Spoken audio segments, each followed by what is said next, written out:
Jake Morrison walked into the grand chamber of the Galactic Council for what he knew would be the last time. The massive room stretched high above him, with curved walls that seemed to go on forever. 12 different alien species sat at their floating platforms, each one designed to match their unique biology. The humans had the smallest platform, tucked away in a corner like an afterthought. Jake had been Earth's ambassador for 15 years. He had watched his people build this galaxy up from nothing. When the trade routes were full of pirates, human ships cleared them out.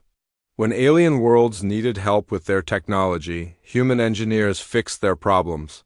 When diseases spread between species, human doctors found the cures. When wars threatened to tear everything apart, human soldiers died to keep the peace. But in all those years, Jake had never seen humans get the respect they deserved. Every vote went against them. Every proposal humans made was rejected. Every time another species wanted something, they just expected humans to provide it for free. Today was different, though. Today, Jake could feel the anger burning in his chest as he listened to Counselor Vexstar speak. The tall, gray alien stood at the center of the chamber, his forearms moving as he talked about Resolution 847. The motion is simple, Vexstar said, his voice echoing through the chamber. Humans have shown themselves to be too aggressive for military leadership. They should hand over all their warships to more peaceful species. Humans can still serve in our fleets, but only as support crew under proper alien command. Jake watched the other counselors nod their heads in agreement. The fish-like Zealothi whispered among themselves excitedly. The insect-like Corvan clicked their approval. Even the floating energy beings called ethereals pulsed with satisfaction. This is for the good of the galaxy, continued another counselor. Humans are useful, yes, but they need guidance from wiser species. Counselor Zephra from the trade union stood up next. Her tentacles waved as she spoke. I second this motion. Humans have been given too much freedom. They need to remember their place in the galactic order. Jake felt his jaw clench. Their place. As if humans were pets or servants instead of the people who built half the stations in this galaxy. As if human blood hadn't been spilled protecting every single species in this room, the vote began. One by one, the aliens raised their hands or tentacles or whatever they used to show agreement. Jake counted 9 votes in favor, 3 against. The 3 who voted against weren't even doing it to help humans. They just didn't like Vexstar's species very much. The motion passes, announced the council speaker, a being that looked like a walking tree. Resolution 847 is now galactic law. All human military vessels must be surrendered within 30 days. The chamber filled with the sounds of alien celebration.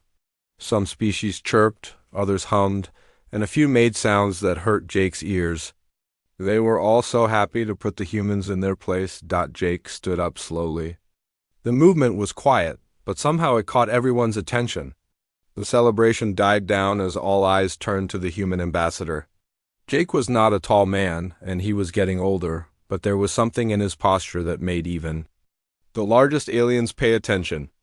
Ambassador Morrison, said the speaker, do you wish to make a statement about your new role in the galaxy? Jake looked around the chamber one more time. He saw species that humans had saved from extinction. He saw others that would still be living in caves without human technology. He saw aliens whose children were alive because human doctors had worked day and night to cure their diseases. None of that mattered to them. Humans were just tools to be used. I do have a statement, Jake said. His voice was calm, but it carried to every corner of the massive chamber. The Terran Federation hereby withdraws from the Galactic Council, effective immediately. The silence that followed was complete. Even the air recycling system seemed to stop working. Jake could see confusion on dozens of alien faces. Some looked like they hadn't heard him correctly. Counselor Zephra was the first to react. She started laughing, a sound like bubbles popping. You cannot simply leave, Ambassador. Your species needs this council. You need us for trade, for protection, for guidance. Where would humans be without the galaxy's wisdom? Other aliens joined in the laughter. The idea of humans surviving on their own seemed funny to them. They had convinced themselves that they were the important ones, that humans were lucky to be allowed in their club. Jake reached into his jacket and pulled out a small device. He pressed a button, and his voice was transmitted to every human ship, station, and colony in the galaxy. "This is Ambassador Morrison. Operation Exodus is now active. All Terran personnel are to return home immediately. We're done here." The laughter stopped. Jake could see the first hints of worry on some alien faces, but most still didn't understand what was happening. "You are making a mistake," said Vexstar. "Your species will suffer without our protection." Jake picked up his briefcase and walked toward the chamber's exit. He paused at the doorway and looked back one last time. "You want to know where humans would be without you?" he said. "I guess we're all about to find out." As Jake walked out, he could hear the aliens behind him starting to argue. Some were still laughing. Others were beginning to ask questions. A few were starting to look worried. None of them were ready for what was about to happen. In 72 hours, every human in the galaxy would be gone. The aliens would finally get their wish to run things. Without human interference, they would learn very quickly why that was a terrible idea. Captain Lisa Hayes stood in the control room of Nexus Station, watching her crew pack up 15 years of their lives into shipping containers. The massive space station floated in neutral space between 3 star systems, serving as the galaxy's biggest trade hub. Ships from dozens of worlds came here every day to buy, sell, and refuel. What the aliens didn't know was that humans ran almost everything that mattered on the station. "Ma'am, the power grid is ready for shutdown," reported Chief Engineer Danny Walsh. He was a big man with oil-stained hands, who had kept the station's fusion reactors running smoothly for over a decade. "The backup systems will last maybe 6 months without maintenance," Lisa nodded. She had been dreading this moment. But orders were orders. Every human facility in the galaxy was shutting down at the same time. Operation Exodus had begun exactly 72 hours ago, and there was no going back. "What about the medical bay?" she asked. "Dr. Carter already moved out all the human patients," Danny replied. "The alien patients are asking a lot of questions, but he's not telling them anything yet."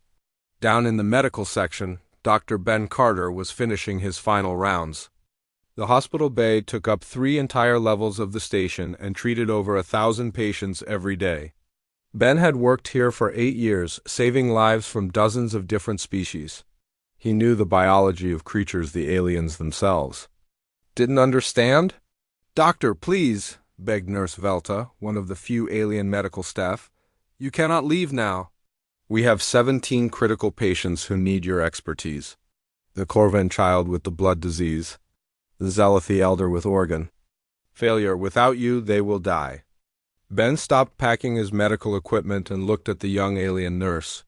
She was one of the good ones, someone who actually cared about helping people instead of playing politics. "I'm sorry, Velta. I trained you as best I could. You'll have to do your best." But I don't know how to treat half these conditions," she said, her voice shaking. "The council never let us learn. They said humans would always be here to handle the difficult cases." Ben felt his heart break a little, but he kept packing. The politicians had made their choice. Now everyone had to live with it across the station. Security Chief Mike Rodriguez was dealing with a different kind of problem. The station's security force was 80% human, and they were all leaving. The remaining alien guards were panicking. "Chief Rodriguez," called out Administrator Quillinex, a bird-like creature with bright yellow feathers, "your people cannot abandon their posts? What about the criminals in detention? What about the smugglers trying to use our docks? Who will keep order?" Mike handed over his badge and security codes to one of the alien guards. "That's your problem now, Administrator. You voted to put us in our place. This is what our place looks like." The administrator's feathers puffed up in distress. "But we need time to hire replacements. We need training programs. You need to figure it out," Mike interrupted. "Good luck." Meanwhile, in space around the station, Admiral Kate Sullivan was overseeing something even more dramatic. The Terran fleet was pulling out of 17 different star systems, all at once. Massive human battleships, patrol cruisers, and defense platforms were jumping to hyperspace by the dozen. "Admiral," reported Captain Roy Fisher from the bridge of the destroyer Falcon, "the Corvette Empire is demanding we explain our movements. They're saying we can't leave without Council permission." Kate almost laughed. "Tell them they can file a complaint with the Council. We don't take orders from them anymore." The truth was that the aliens had gotten so used to human protection that they had never bothered building their own defenses. Why waste money on warships when humans would fight their battles for free? Why train soldiers when human marines would handle any problems that came up? Within 6 hours of the fleet withdrawal, the first pirate attacks began. Small raider groups that had been hiding in the outer system suddenly realized that no human patrol ships would come chasing after them. The aliens had no idea how to coordinate a defense on the industrial world of Kepler 442b. The situation was getting desperate in a different way. Tony Rodriguez, the factory supervisor, was shutting down the massive orbital shipyards that built 60% of the galaxy's civilian vessels. Alien executives from the Vrex Corporation were begging him to reconsider. "Please, Supervisor Rodriguez," said Executive Zarthan, his insect-like face twitching with anxiety. "We will triple your wages. We will give humans better living quarters. We will even give your species a seat on our board of directors." Tony shook his head as human workers filed past him toward the transport ships. These same executives had supported the council resolution that started all this. "Should have thought of that before you voted to make us second-class citizens." "But the contracts," Zarthan protested. "We have orders for 300 ships. Without your shipyards, the entire civilian fleet will collapse." "Then you better learn how to build ships yourself," Tony replied. The most shocking revelation came from Dr. Amy Foster, the galaxy's leading expert on alien diseases. As she prepared to leave her research station, she sent a final report to all the major governments. "For the past 30 years," she wrote, "human medical teams have been quietly preventing 17 different plagues from spreading between species. We developed vaccines, maintained quarantine protocols, and tracked disease mutations across the galaxy. As of today, these programs are terminated." The report landed like a bomb in government offices across known space. Alien health ministers who had never heard of these programs suddenly realized that deadly diseases were about to spread unchecked between their worlds. Dr. Foster packed up her research, knowing that within months some species would be facing extinction-level plagues. The aliens had never bothered to learn how to protect themselves because humans had always done it for them. Back on Nexus Station, the last human transport ship was preparing to leave. Captain Hayes took one final look at the command center that had been her second home for so many years. Through the observation windows, she could see alien ships arriving and departing, their crews unaware that the station was about to become a very dangerous place. Administrator Quillinex approached her one last time. "Captain, surely we can work something out." The council was hasty. "Maybe we can negotiate new terms." Lisa looked at the alien administrator who had voted for Resolution 847 just 3 days ago. "You wanted to run things without human interference. Now you get your chance." As the transport ship pulled away from Nexus Station, Lisa watched the massive structure grow smaller through the window. She had helped build that station. She had made it work for 15 years. Now it would have to survive without any humans at all. She wondered how long it would take for the aliens to realize what they had lost. 6 months had passed since the humans walked away, and the galaxy was falling apart. General Kolvex of the Corvan Empire stared at the emergency reports covering his desk. His people had once been the proudest warriors in the galaxy, conquering 12 star systems in the Great Expansion Wars. Now they were begging for help like children. "Sir," said his aide, clicking his mandibles nervously, 3 more outer colonies have fallen to raiders. The defense fleet we sent was destroyed completely. The pirates had better weapons and knew our patrol routes." Kovacs crushed the report in his clawed hand. The Corvan military had been designed for attacking other worlds, not for protecting their own territory. They built huge battleships meant to scare enemies, but never learned how to organize proper patrols. The humans had done all that work for them. Send another message to Earth, he ordered. Offer them anything they want. Mining rights, trade deals, even territory, we need their protection.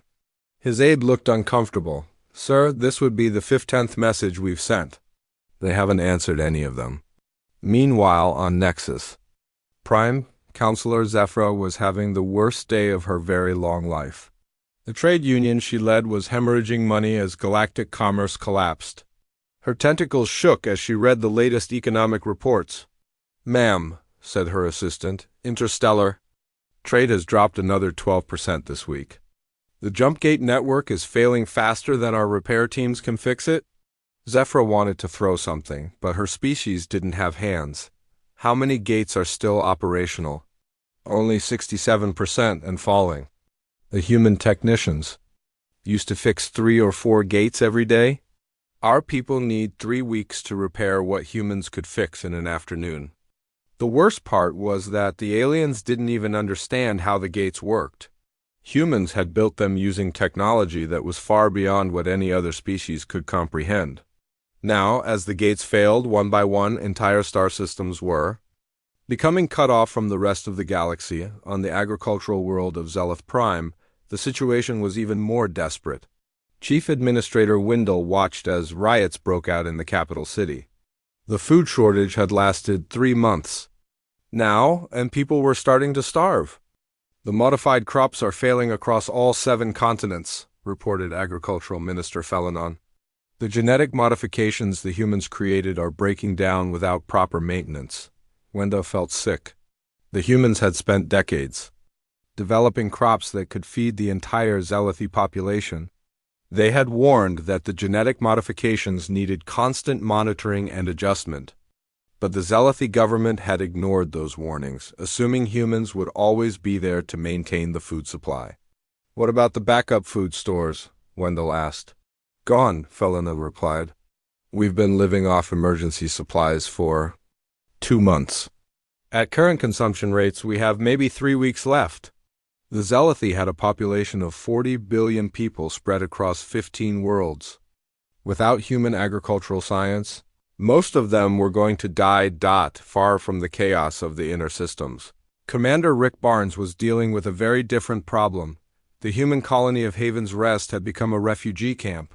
Every day, more alien ships arrived, carrying families fleeing the breakdown of galactic civilization. Commander, said his second-in-command, Lieutenant Sue Adams, we've got another convoy requesting permission to land. 200 ethereal refugees. They're asking for food, medical care, and protection.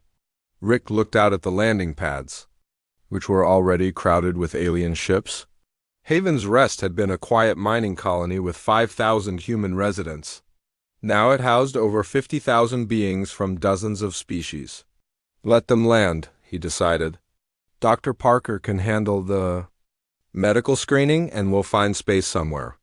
What amazed Rick was how different the aliens acted now. Before the Exodus, they had treated humans like useful servants. Now they were polite, grateful, and desperate for human approval. Children of species that had called humans inferior now followed human teachers around like they were heroes. The most surprising visitors came on a Tuesday morning. A small ship landed carrying a delegation of ethereal collective philosophers. These energy beings had once declared humans spiritually inferior and claimed that violence was always wrong. Their leader, a shimmering blue form called Wistel, approached colony leader Maria Santos with what could only be described as humility. Human leader Santos, Wistel said, his voice like wind chimes, we have come to ask for your wisdom. Our peaceful philosophy has left us defenseless. Our worlds burn while we meditate. We need to learn human resilience. Maria almost laughed. 6 months ago, this same being had given speeches about how humans were too aggressive and violent. Now he was begging to learn human fighting spirit. You called us warmongers, Maria reminded him. We were wrong, Wistel admitted. We thought peace meant avoiding all conflict. Humans understand that sometimes you must fight to protect what matters. We never learned this lesson. Back in the core systems, the situation was becoming critical. The Galactic Council tried to meet, but only 7 of the original 12 species could attend. The hive minds had sealed their borders and stopped all communication. The synthetic collective had shut down their primary servers and gone dark. 2 species were fighting civil wars as their governments collapsed. Councillor Vexstar, who had originally proposed the resolution that started this mess, stood before the nearly empty chamber. His gray skin looked pale and his forearms trembled. As he spoke, "We must face the truth," he said. "Our civilization is dying.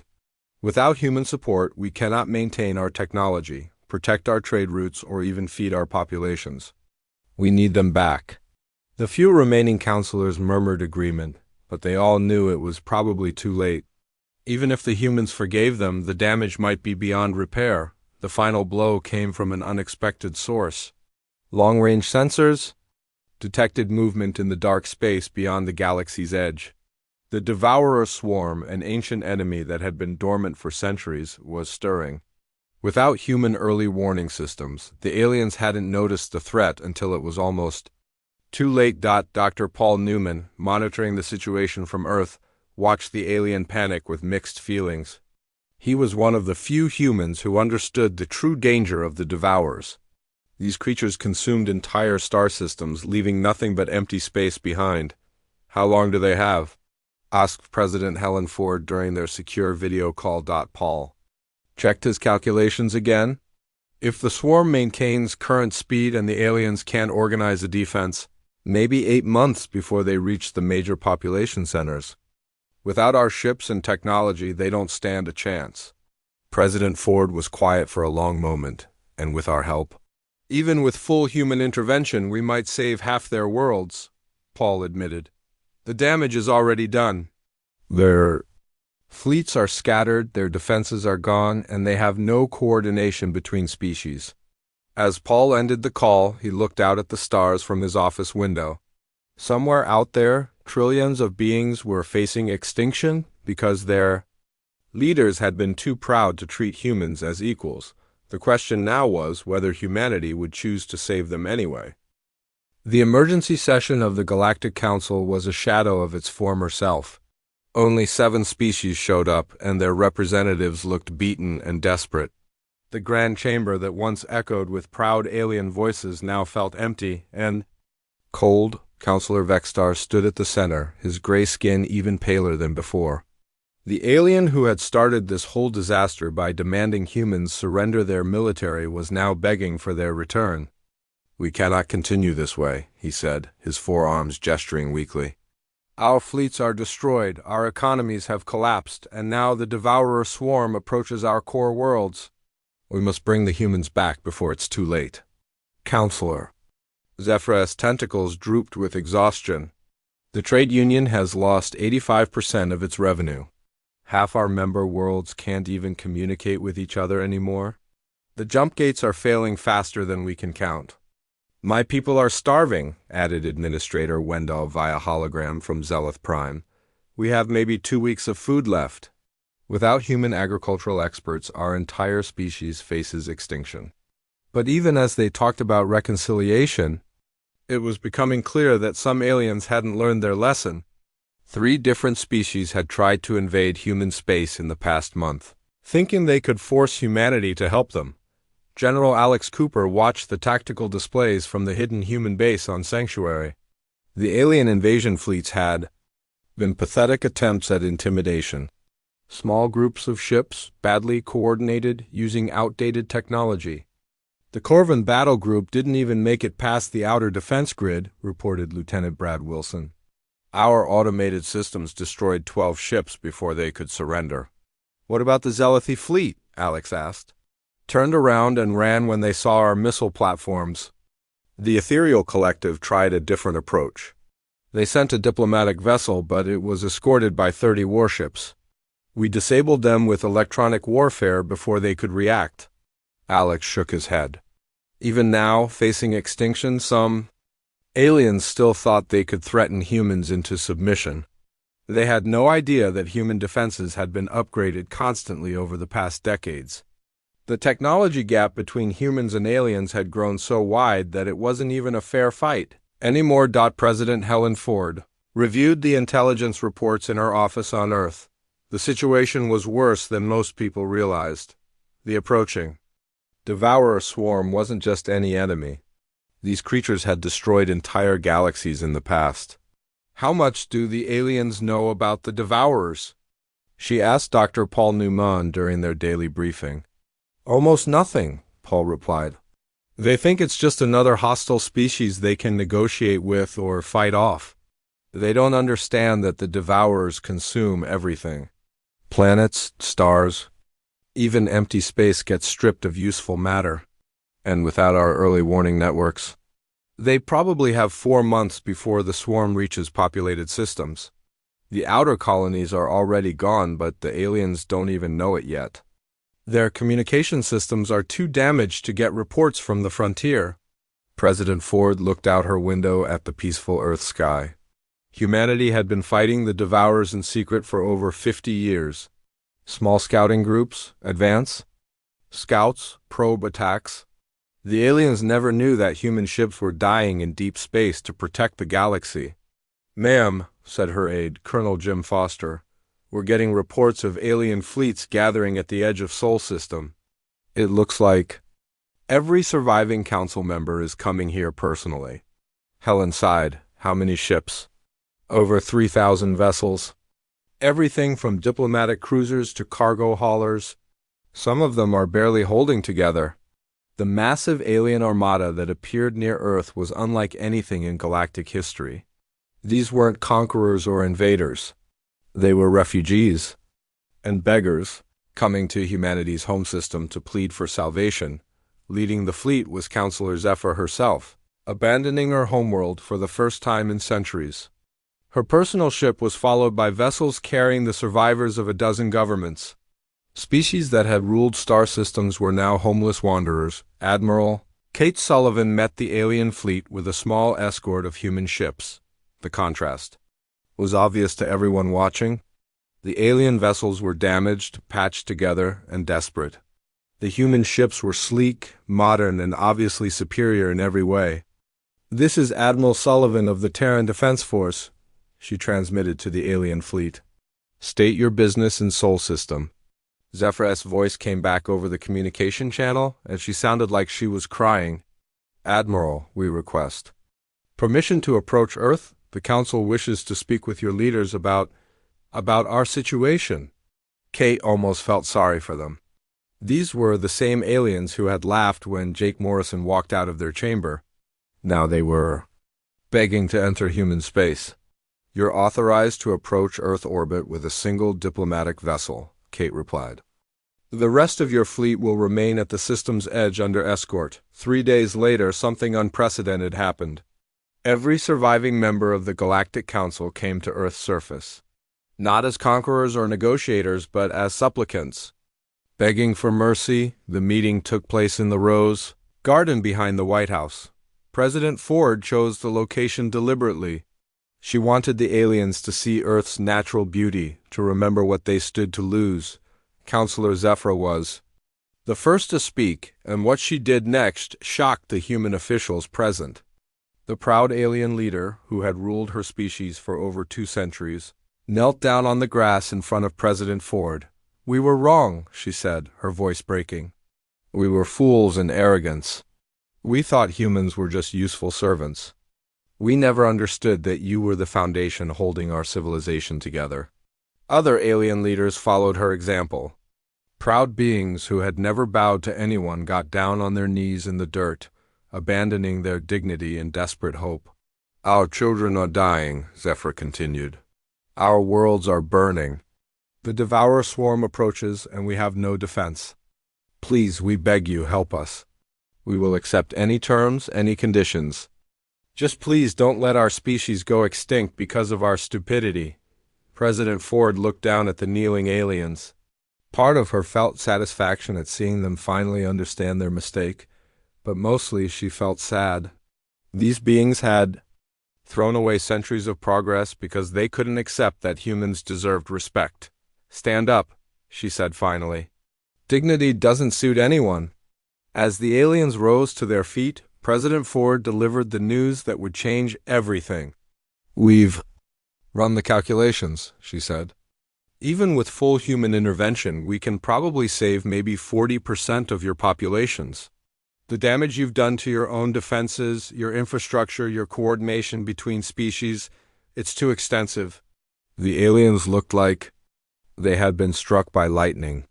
After everything they had lost, even begging humanity for help might not be enough. "However," President Ford continued, "we won't abandon sentient beings to extinction, even ones who treated us badly. But understand this. If we help you, it won't be as your servants or your protectors. It will be as your leaders. The old council is finished. The old ways are done." Counselor Zephyr nodded eagerly. "Yes, anything you say. We accept human leadership." "Completely." But even as the politicians talked, military officers on both sides knew the truth. The devourer swarm was too close, the alien defenses too weak, and time too short. The question wasn't whether humanity would try to help. The question was whether anyone would survive long enough to matter. 3 weeks after the aliens begged for help in the Rose Garden, Admiral Sarah Kim stood on the bridge of the battleship Liberty, watching the most desperate battle in galactic history unfold before her. The devourer swarm had arrived ahead of schedule. Millions of dark ships, each one designed to strip matter from planets and stars, were pouring into the galaxy's core systems. Behind them came the massive harvester vessels, ready to consume everything the attack ships left behind. "Admiral," reported Captain Nick Turner from the destroyer Defiance, "the alien fleets are falling back on all fronts. The Corvem battle group just lost half their ships in the first engagement." Sarah watched the tactical display with growing frustration. Even though humans had agreed to help, the alien forces were almost useless. Years of neglecting their military while depending on human protection had left them with obsolete weapons, and no coordination between species. "What's the status of the civilian evacuations?" she asked. "Captain Julie Brooks reports the transport fleets are running behind schedule," her communications officer replied. "The aliens can't organize their people properly. Some worlds are refusing to evacuate at all." Sarah clenched her jaw. This was exactly what they had feared. Humanity could provide the military leadership and advanced technology, but they couldn't force billions of aliens to cooperate with their own survival. Down on the planet Kepler-7, Commander Julie Brooks was dealing with that exact problem. The local government was arguing about evacuation priorities while Devourer scouts were already in the outer system. "Mayor Felthin," she said to the insect-like leader, "we have transport ships for 2 million beings. Your planet has 8 million. We need to start moving people now." The mayor's compound eyes twitched nervously. "But who decides who goes first?" "The wealthy districts are demanding priority. The industrial zones say their workers are essential. The religious leaders claim their temples cannot be abandoned." Julie wanted to shake the alien until his antennae fell off. "In 6 hours, none of that will matter because everyone will be dead. Start loading ships now, or I'm pulling my people out." The truth was that humanity didn't have enough ships to save everyone. Even with every available transport working around the clock, they could only evacuate about half the beings in the threatened systems. The aliens had never built proper evacuation fleets because they assumed they would never need them. In space, the battle was going badly. The devourer swarm fought differently than any normal enemy. They didn't care about territory or resources in the usual sense. They just wanted to consume everything. Captain Roy Fisher commanded a mixed force of human and alien ships trying to defend the Zeleth system. The aliens were brave enough, but their tactics were all wrong. "The ethereal ships are breaking formation again," reported his tactical officer. "They're trying to communicate with the devourers instead of fighting them." Roy groaned. The ethereals still believed that all conflicts could be resolved through peaceful discussion. They didn't understand that the devourers weren't interested in negotiation. These creatures saw other species the same way humans saw food crops useful. resources to be harvested. Tell the ethereal commander that talking to devourers is like trying to negotiate with a forest fire, Roy ordered. Either they fight or they get out of our way.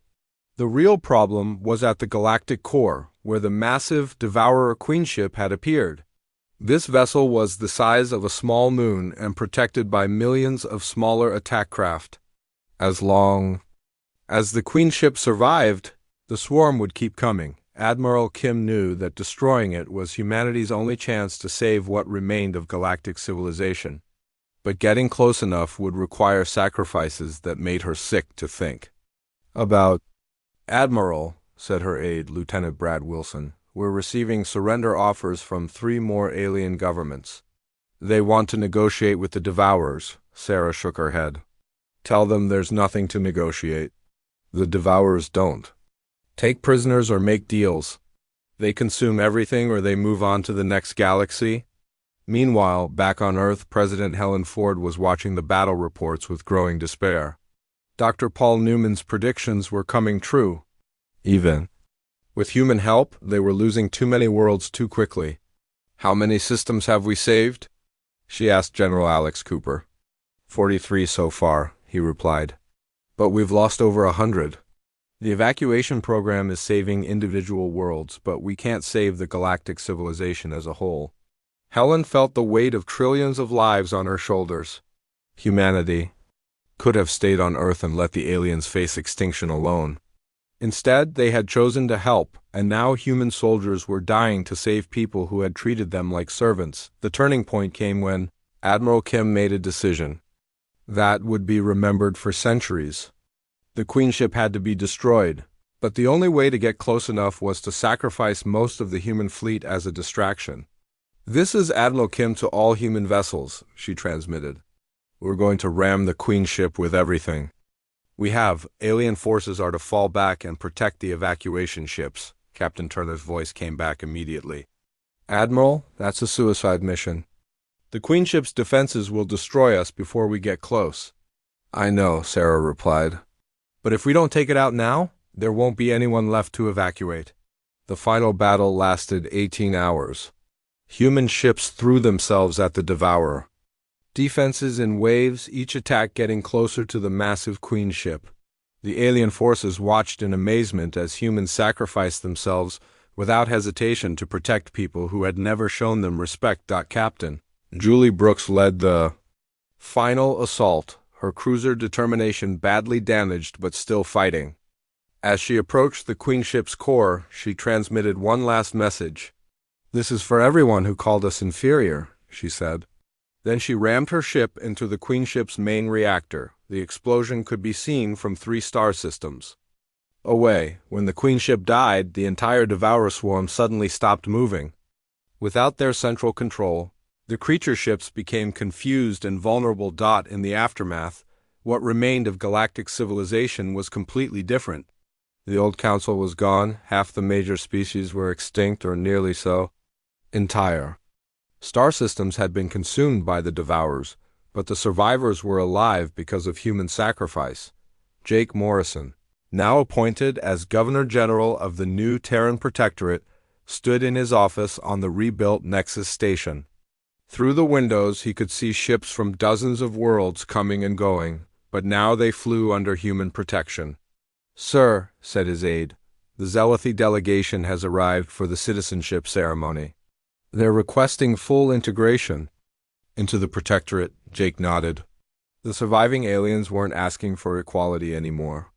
They were asking to become part of human civilization, to be protected and guided by the species they had once dismissed. Send them in, he said, as the Zealothi officials entered. Jake remembered the laughter in the council chamber when he had announced humanity's withdrawal. None of them were laughing now. The galaxy was safe, but the price had been terrible. And the lesson, Jake hoped, would never be forgotten again. Some mistakes can only be learned the hard way, and sometimes the teacher doesn't survive the lesson.